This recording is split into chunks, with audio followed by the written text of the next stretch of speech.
On est ensemble sur Grand Littoral TV, on fait le point sur l'actualité de la Côte d'Opale. En ce vendredi 10 mai, un mot de météo et un après-midi ensoleillé, quelques nuages quand même, mais ne vous réjouissez pas trop vite. La pluie va vite revenir sur le nord et le Pas-de-Calais, à savoir dès ce soir. Profitez donc des quelques rayons du soleil prévus, d'autant que ce week-end, il sera aussi pluvieux, notamment demain samedi, avant une accalmie prévue dimanche. Les informations météo plus complètes, c'est à retrouver à la fin de cette édition. L'actualité maintenant, et on parle de cette grande journée de mobilisation de la fonction publique. En tout, 109 000 manifestants partout en France se sont regroupés. Après les chiffres du gouvernement, les syndicats tablent eux sur 250 000 personnes dans les rues qui défilaient contre une réforme du service public qui doit être étudiée à l'Assemblée nationale à partir de la semaine prochaine. Du côté du Touquet, ils étaient une cinquantaine, majoritairement de la CFDT, à manifester dans les rues de la station balnéaire.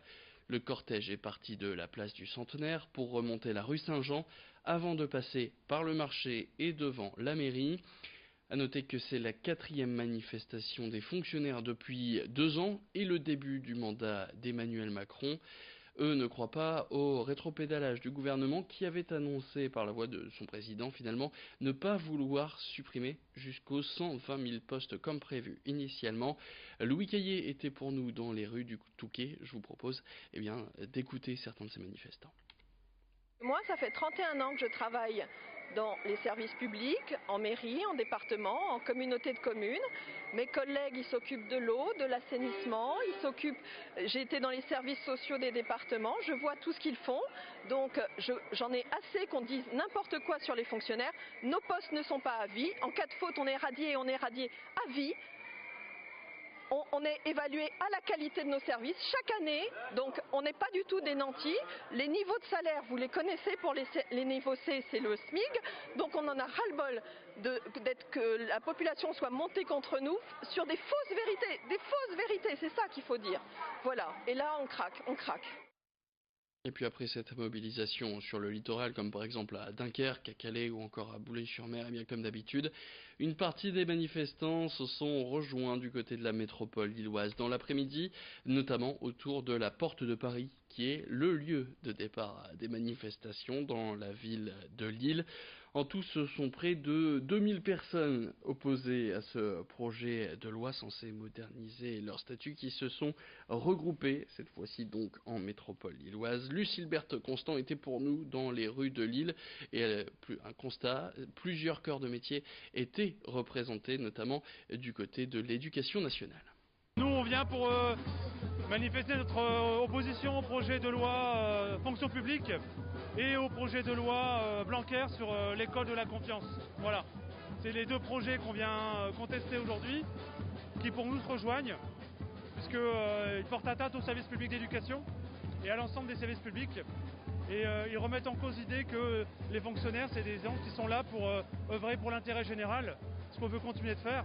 Et ce qu'on ne pourra pas faire si demain nous sommes contractuels, si on touche au statut qui nous permet d'être protégés pour pouvoir exercer nos missions d'enseignants, de CPE, d'AED, d'infirmières dans l'éducation nationale par exemple. Allez, on prend maintenant la direction de Frelinguien, où c'est tout un village qui se mobilise pour sauver sa friterie. Les deux gérants de cette enseigne Fritastic, le seul commerce ouvert dans la petite ville, ont eu un grave accident de la route, ce qui les oblige à fermer leur commerce le temps de pouvoir reprendre le travail. Depuis, l'association Frelinguien Autrement s'est mobilisée pour récolter des dons pour les gérants, avec d'abord une cagnotte en ligne dont on retrouve le lien sur le site de l'association, mais aussi une boîte de dons installée dans la boulangerie au pain du terroir. Sur Internet, l'association souligne les événements qu'avaient organisés les deux gérants de la friterie pour faire vivre la commune, d'où cette mobilisation.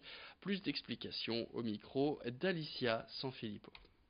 On a un grand élan de solidarité des gens qui nous rejoignent et nous sommes en contact permanent avec Charline et Michael qui sont informés et qui nous donnent l'aval pour cette action et qui suivent au jour le jour l'évolution et de la cagnotte et des initiatives que nous prenons. Nous espérons que l'effort financier que chacun va pouvoir faire leur permettra de passer ce mauvais cap de quelques jours voire quelques semaines et qu'après ils pourront réouvrir leur activité et que ça continuera à animer le village. Et puis un mot de sport pour terminer cette édition sur Grand Littoral TV. On parle course et ce week-end, c'est la 14e édition de la route du Louvre. Les marathoniens vont s'élancer depuis Lille, direction le musée du Louvre-Lens. Les participants du 10 km partiront, eux, de Los Angeles.